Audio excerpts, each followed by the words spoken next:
Hey guys, welcome into today's video. Today we're going to do a fairly in-depth review of Charlotte Tilbury. I wanted to do a full face of a brand and I was kind of looking around my collection, and the one that I seem to have honestly the most of in their permanent line was Charlotte. I actually placed an order and I ended up only getting 3 things from their permanent line that I didn't already have in my collection. Overall, I really like Charlotte as a brand. I'm usually never disappointed. Some of the products that she has are my holy grails. So I thought we would do a slightly in-depth review, full face of Charlotte, testing most of the products in her permanent line. So let's get into it. I'm a little disappointed. There were 2 things for sure that were out of stock at my local Sephora, so I couldn't get them. For the brow pencil, so I'm gonna have to just use one from my collection. The other thing that I really wanted to try was her magic corrector. That would have been really nice. I hear really good things about that. They were also out of it at my local Sephora. So she does have 2 other mascaras in her line that I actually haven't tried, but the one that I have tried, push-up lashes, I have repurchased multiple times. I did pick up a mini because I was out of that mascara and I didn't repurchase it from the last time I used it up. But I haven't tried those other 2 and I have tried this one, and I was really tempted to try one that I've never tried before, but that one has the best reviews. So I thought if I was going to feature one in this video, that it would be the one that I really like, so I could show you guys how it looks. The only other thing from her line that I haven't tested are her powder shadows. I have tested her Eyes to Mesmerize, even her hypnotizing pop shots, so we'll go over those in today's video, but I have never tested one of her quads or one of her 6 pans or one of her larger palettes. So I don't know how her formula is. I wanted to get one, but then I thought, well, I'd only be able to feature one or the other, and I really wanted to talk about the Eyes to Mesmerize and the hypnotizing pop shots. So now you know what I'm not going to be able to talk about. Let's get into what I want to use as a base. This is the Hollywood Flawless Filter. This one is in the shade, I want to say 2 Fair. So this does come in a full size. I just have the mini. This comes in, I want to say 12 different shades, and I think the full size is $44. These little minis honestly take you such a long way. You need just a little bit of product. I've had this in my collection for a while. This is currently in my project pan, but I'm not really making a huge dent in it. I honestly will use this as primer or as a highlighter over makeup. I enjoy it in both ways, but I'm not gonna do it everywhere. I kind of like to stay still kind of at the high points of my face.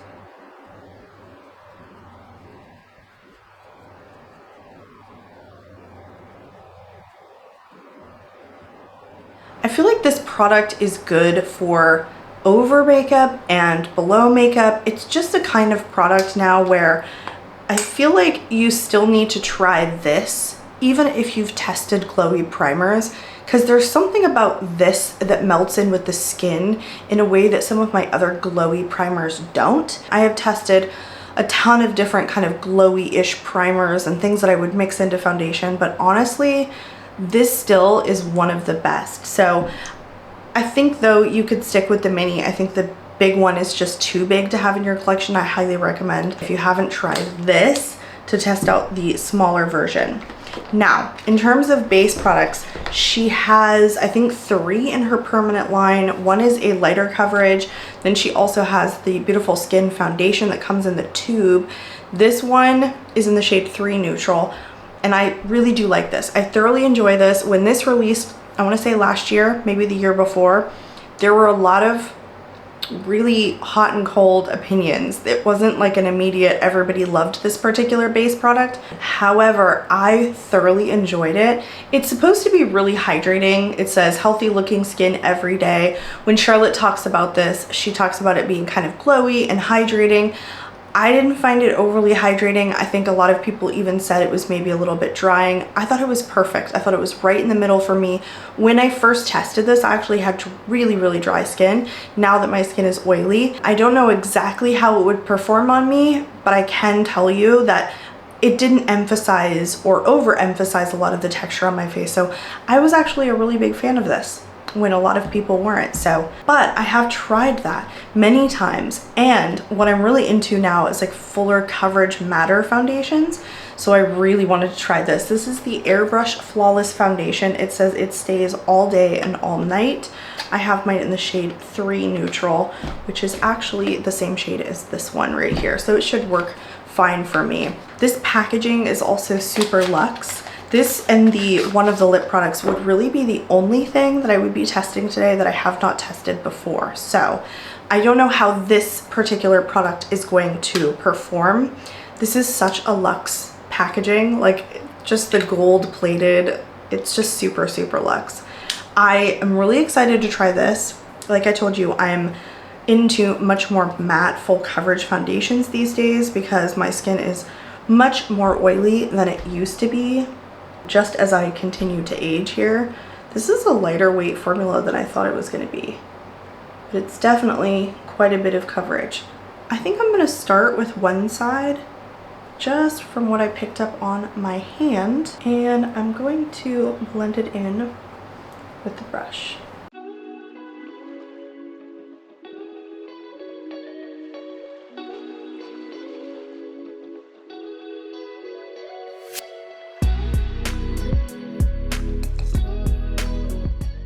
Okay, right away, pretty full coverage. I didn't even use everything that was on my hand, and I wouldn't even say that that was like a full pump. A little bit goes a pretty long way. It's not so full coverage though that you can't see where I laid down the Hollywood Flawless filter. So far, this looks like my perfect amount of coverage and still not so full and thick that you can't see like the glowiness from underneath. So far, this looks like a foundation that I would really enjoy. It does have a fragrance to it though. I'm going to, I think, just take what's left on the back of my hand here and go in on this side. I can see that this oxidizes though. Right where it's dried down, it's much darker than the swatch, the original swatch.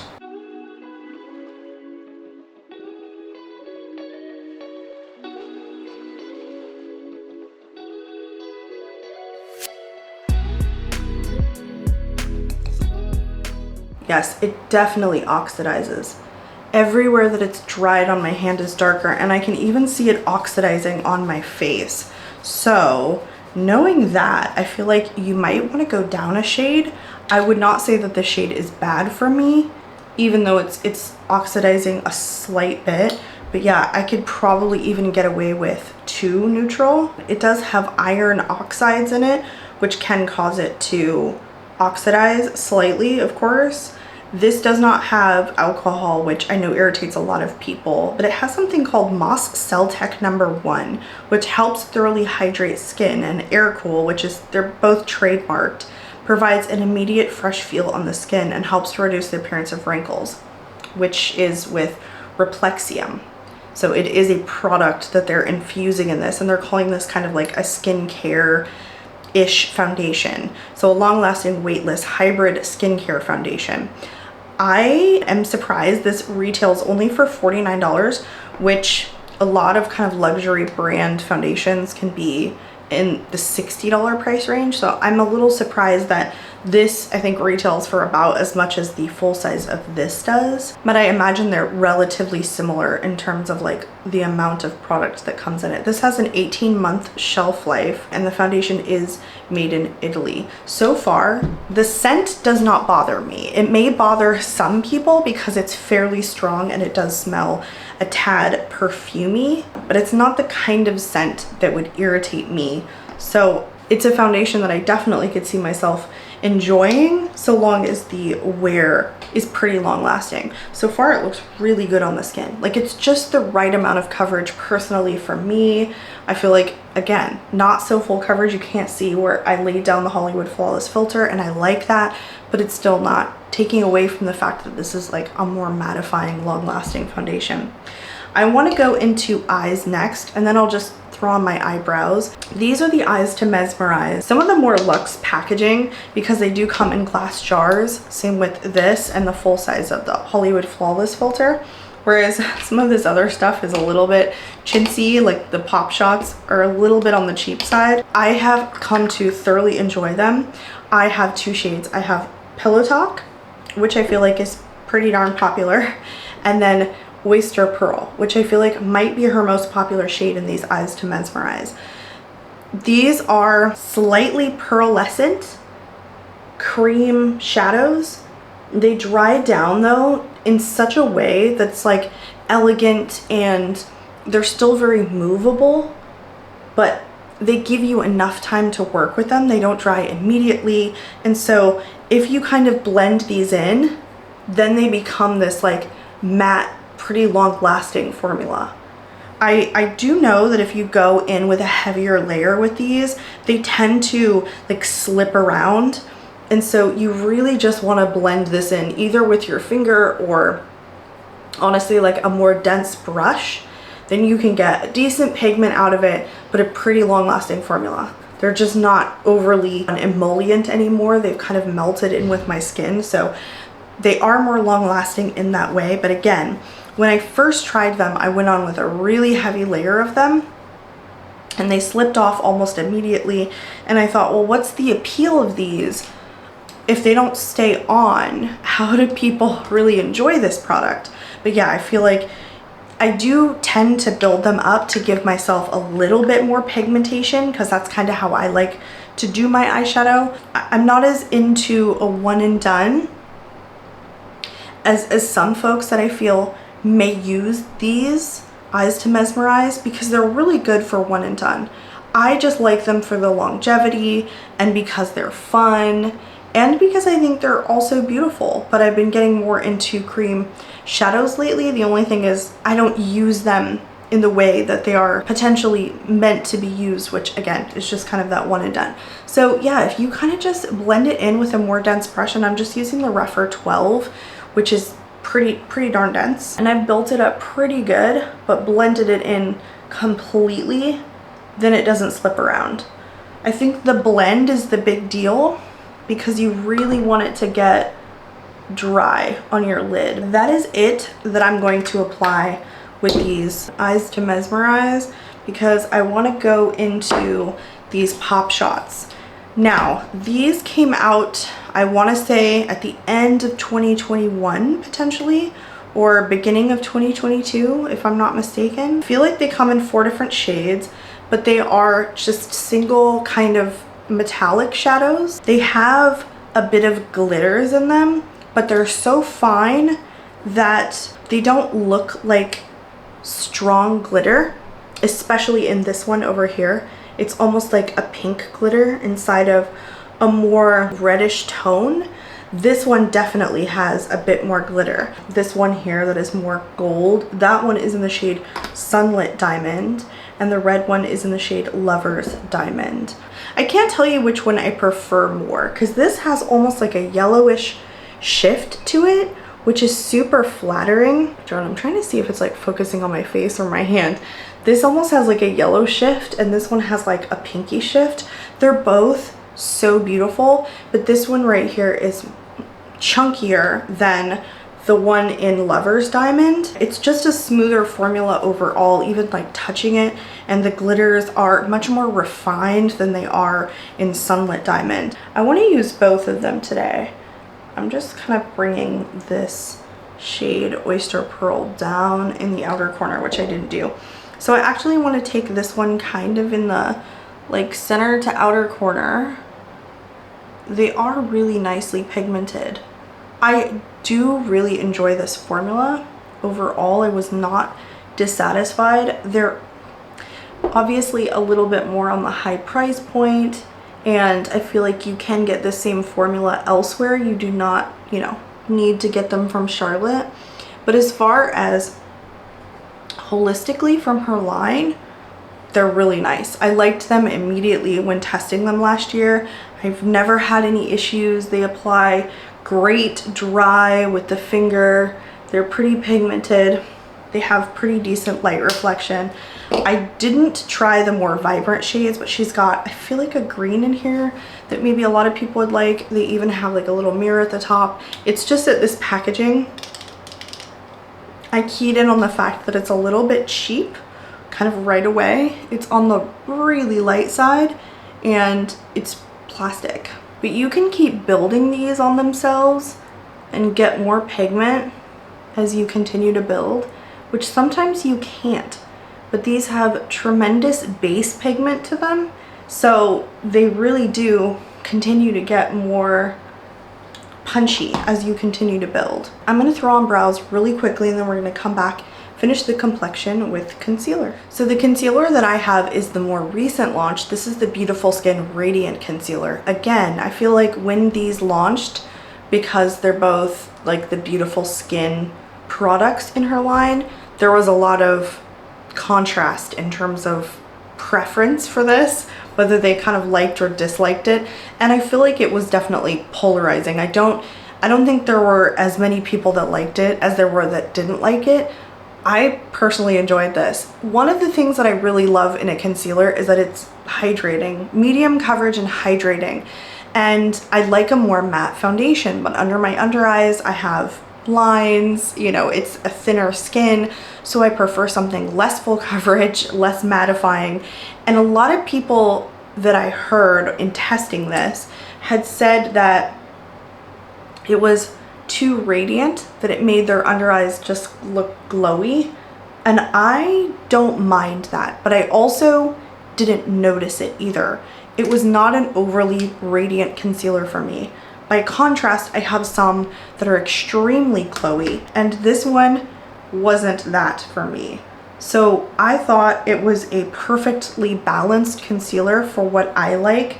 Something more hydrating, a little bit more light to medium coverage, and that's pretty much it. And I don't need my concealer to be buildable. In fact, I prefer it be kind of the right amount of coverage upon first application, because I feel like even the thinnest of concealers, I feel like I went heavier on this side, tend to crease on me when I layer them. So I tend to stay away from layering my concealers if I can help it, or just not reaching for a concealer that I really need to layer.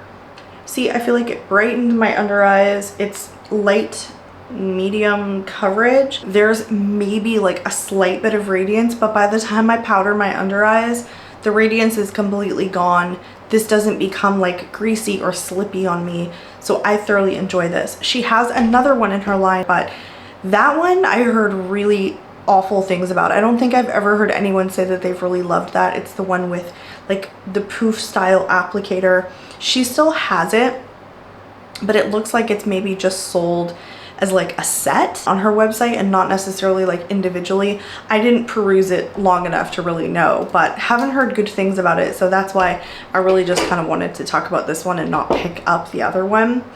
And speaking of setting, so she has two setting powders. This one either launched last year or later in the year before. This is her Airbrush Brightening Flawless Finishing Powder.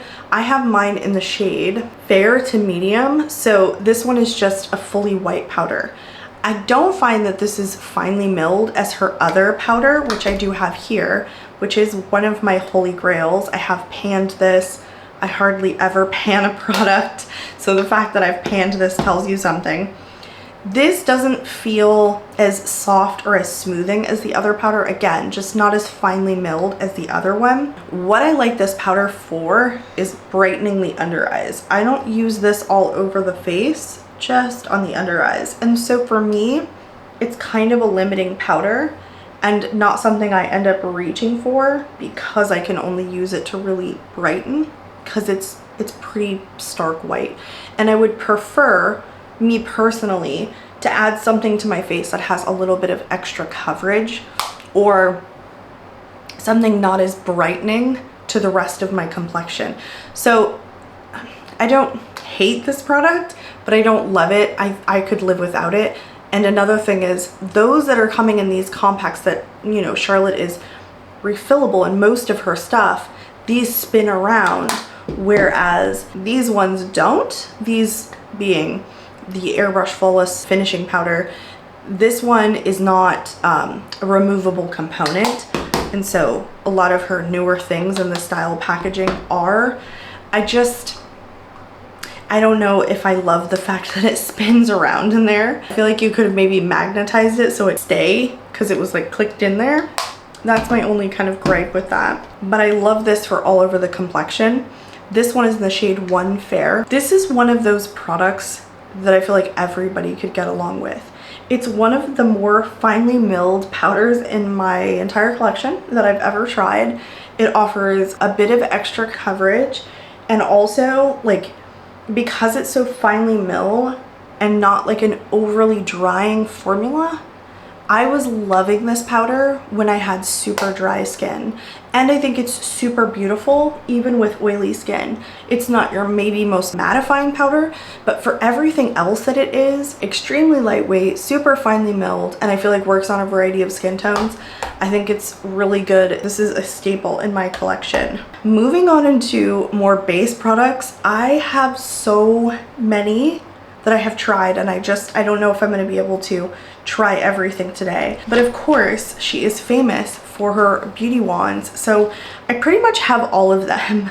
I have one of the Beauty Light wands in the high blush, which is in Pinkgasm. I have 3 of the matte formula blushes, Peach Pop, Pink Pop, and Pillow Talk. And then I have one of the liquid highlighters that I feel like are really hard to get your hands on these days. The Beauty Light Wand Easy Highlighter in Pillow Talk. So this is more of a pinky highlighter shade. But these are so good. But I think the very first product that I fell in love with was her powder blushes. These are the Cheek to Chic. This one is in the shade Pillow Talk. This is the very first formula of Charlotte's that I absolutely fell in love with. It was like a lightly pigmented glowy blush that didn't emphasize texture, and I feel like she did that really well, like before other people were doing it. There's been a ton of launches in the last 2 years in blushes where I feel like people have gone after formulas like this, and I feel like maybe prior to that, you know, Buxom had one that was a little bit of a shimmery finish, but I feel like she just does such a good job. Before I get into the blushes, I'm gonna go into the contour wand. This one is in Fair to Medium. This I haven't always been a fan of because I don't feel like the shade range is good enough.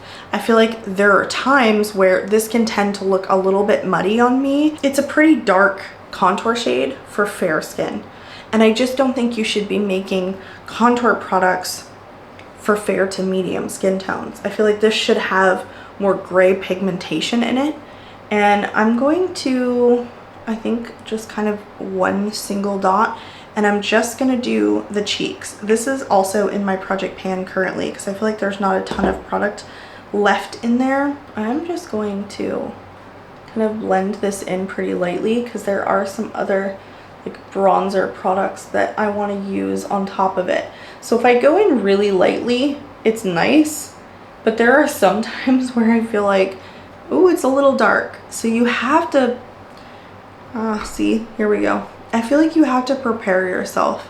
I feel like you don't want to grab this if you're looking for just a lighter makeup day. I feel like this definitely makes a statement. And it has a bit of a reddish tone to it too. Like once you start blending it in, it definitely has a bit of like a reddish undertone. So yeah, I think it can tend to just look a little bit muddy. I mean, especially even depending upon how you blend it in and how much product you use.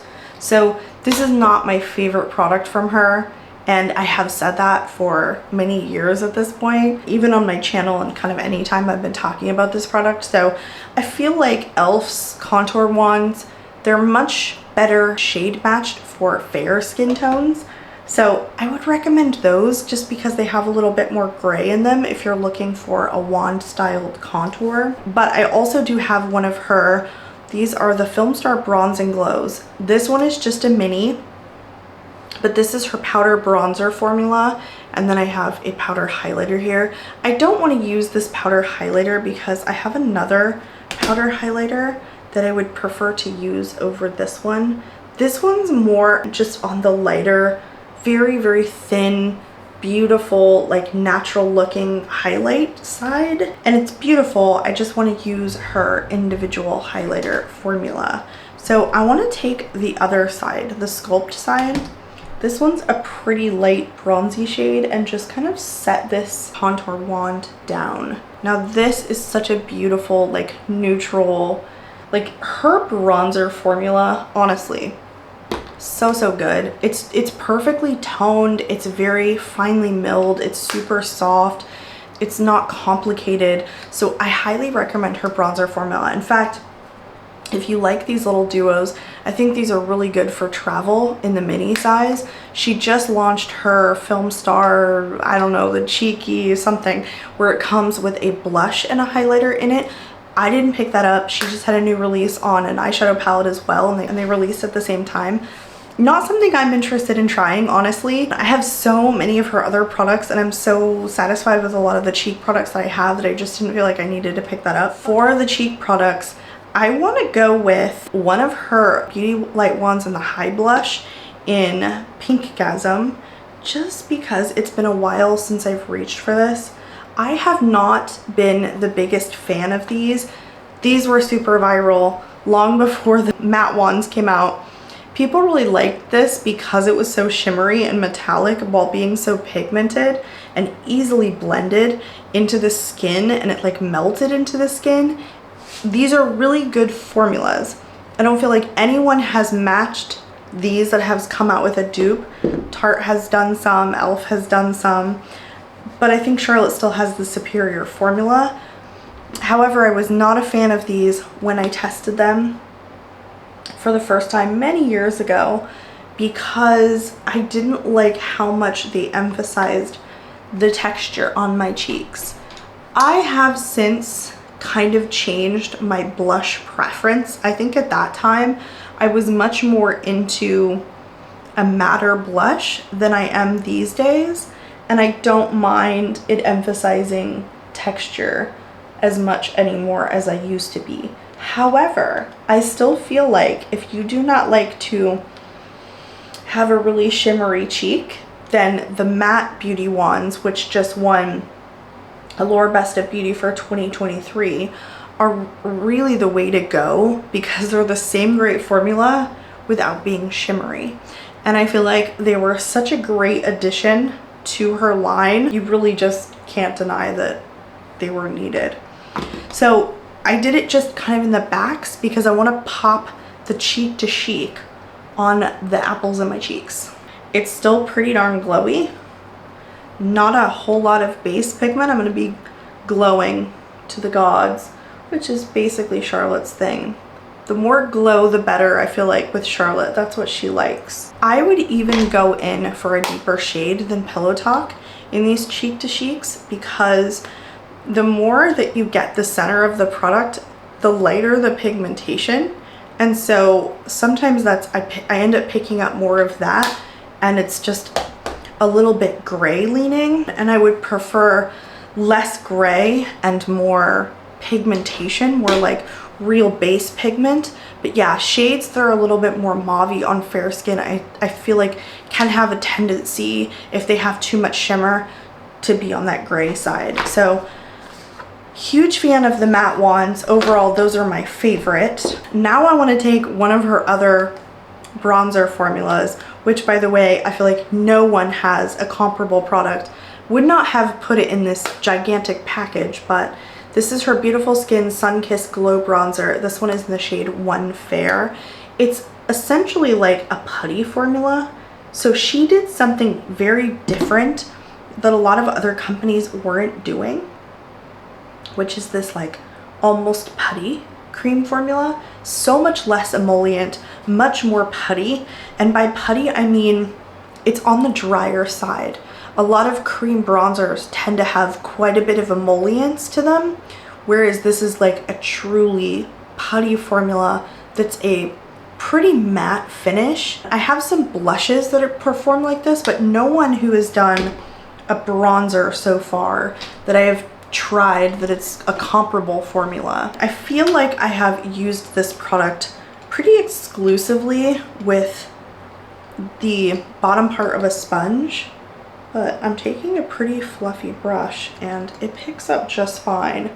I've never had any issues with pigmentation with this, and I feel like she did a beautiful shade range in this line one of my favorite kind of different formula bronzers in my collection. I highly enjoy this product, and I feel like it's user friendly. It's one of those things that like anyone can really grab and apply very, very easily. If you're into a cream bronzer, this is such a high recommendation from me. I feel like you would really enjoy this with my hair up. You can really see the contrast of my scalp against my kind of forehead.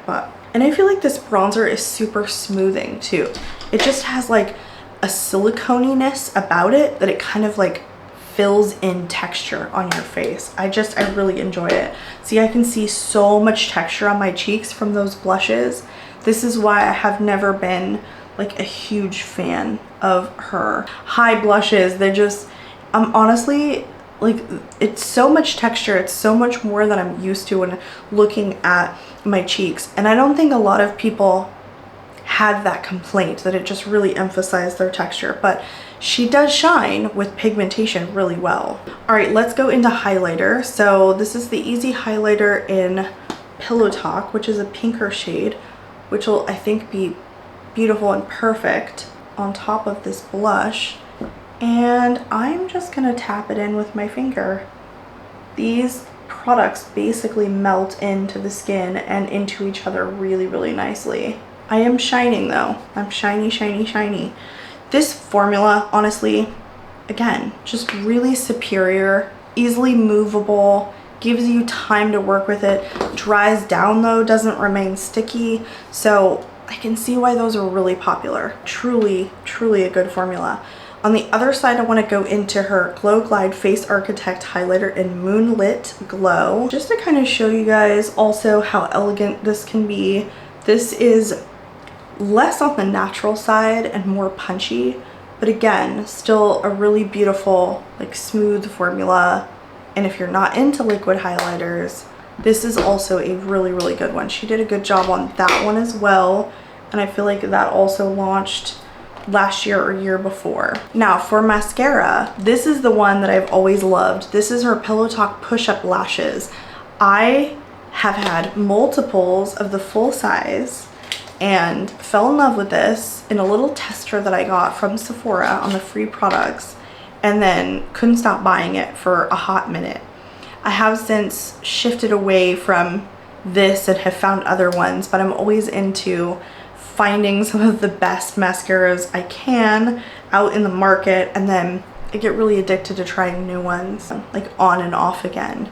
I just picked up the mini this time, but the reason that I wanted to go over this one with you guys is because it's the most popular, and I wasn't sure how the other two performed. Now this one is a really, really clean lash. You get good like lift with it, but it's just overall really, really clean. The one thing that I love about mascaras is these short bristled wands that are plastic, because I feel like you can really get to the root and then brush the lash up. Some people don't like that, but that's my preferred mascara wand. This is not the most pigmented mascara that I've ever tried. I think what I really like about this is that it's a pretty clean formula and it sticks to itself. It's really buildable. You can get really close to the lash line and brush through each of the lashes. It does get a little bit tacky, so it tends to build pretty nicely, but you can only build it to a certain point. And again, it's not the most pigmented mascara. Now moving on into setting sprays. I got these as a set, I want to say last Christmas time she had these sold as a set. This is a really good setting spray. I'd say it locks down my makeup, but it's not overly mattifying. This is called her Airbrush Flawless Setting Spray, Party All Day and All Night. I wish the sprayer was a little bit more misty, but it's not a bad sprayer overall. She does come with a full size. These are just minis. This does have a scent to it as well, but there's been a lot of hype around this setting spray as it being like one of the better setting sprays on the market. I don't disagree with that. I don't have anything else for eyes. I know she has eyeliners. I know she even has shadow sticks, but I didn't pick any of those up because I didn't feel like I would wear the eyeliner right now, and the shadow sticks, I didn't want to test more than the eyes to mesmerize. So let's move on into lip products. I have one of the Matte Revolution lip products. This one is just a little mini, but this is like the same style as her permanent packaging. And this is the Pillow Talk Original shade. So yeah, the full size looks just like this in the Matte Revolution. She also has like limited edition collections that she comes out with in these very similar formulas. She also has the Jewel lips, which are, I think, like glosses, and then collagen lip baths, the hyaluronic balm almost. She's got a magic lip oil that comes in like a tube. So she's got quite a few like different lip products. The lip luster also, which I feel like is also a gloss. I have tried this formula because I've had this for a while.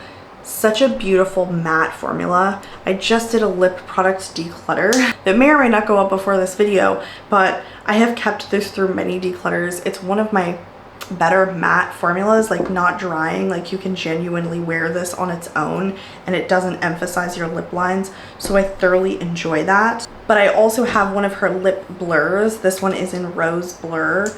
This is a pretty vibrant shade, also super opaque, nicely pigmented, but it's that kind of whipped texture without being too drying. Some whipped kind of moussey formulas tend to be super drying, but this has more emollients to it, so it keeps a little bit of shine, and you can easily kind of like rub this in for a more almost like matte finish, but still super smooth. It just has a bit of oil about it, and it's beautiful, it's gorgeous. I actually really enjoy that formula. I have heard some people say like not revolutionary. I kind of disagree though. I feel like I've had other moussey lip products that I have decluttered because they're just on the drier side, whereas this one actually has more real emollients about it. And so that's what I think really makes this product unique. But I also picked up one of her kissing formulas, and I have always wanted to try this. This one is in Pillow Talk Intense. Because I had the Pillow Talk shade in the Matte Revolution formula, I wanted to get this one in a bit of a different shade. I hear a lot of good things about the kissing formula, that it's pretty pigmented but has a good shine about it. So want to test this one. New to me though, so don't have any thoughts other than gonna be my first impressions. But first I want to go in with a lip liner. This is, I think, the only lip liner that she has in her collection. These are called the Lip Cheats. This one is in the shade Pillow Talk, so it's just your standard.